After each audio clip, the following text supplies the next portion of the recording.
Okay, so I am going to show you guys an exact shaky head setup. I've thrown a shaky head on every single head that you could possibly imagine. I've thrown it on round ball jig heads. I've thrown it on, it's actually kind of a nice one. I've thrown it on the pumpkin head, the Young Pumpkin.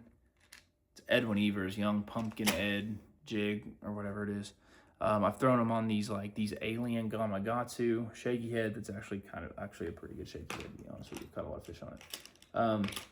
But my favorite that I have, now this is a heavier one right here, but are these Owner stand-up shaky head jigs. Let's see if I can get a good. They're not exactly round ball shaped. They're not exactly a football head, because I think that's my thing, is I like that in between. I don't always want a round ball. I don't always want a football head. I don't always want a stand-up only head either. And so anyways, this is the one that I've settled on. The one that I throw the most is a 1/8 right here, or a, what is it, 3/16, I believe, is the next size up on that. That actually seems kind of big. I put that in the wrong spot. Yeah. Yeah, see, this one even has line on it. 1/8, 3/16.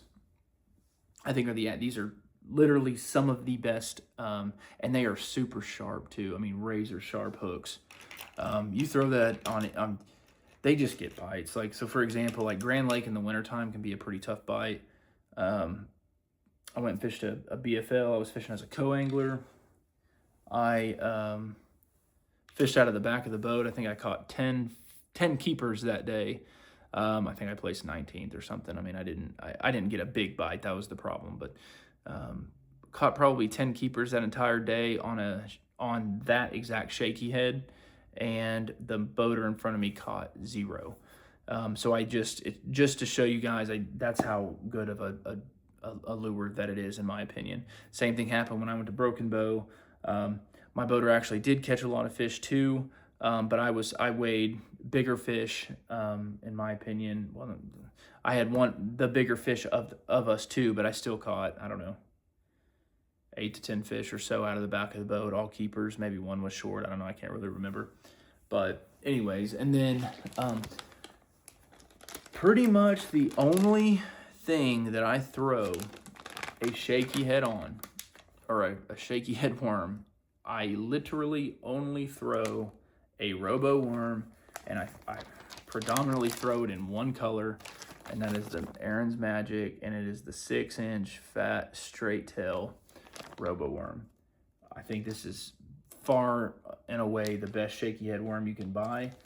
And I throw that on pretty much all of them. Now I think there's the 6-inch straight tail that's not as thick, so if I want to downsize it a little bit, I will. But even the 6-inch fat tail is not too big to throw on any of them. So those are some of them. That's my number one. And then I've got obviously I throw that on a spinning rod, and on 8-pound fluorocarbon Seagar Red Label, and I mean, that it just catches fish. I don't know.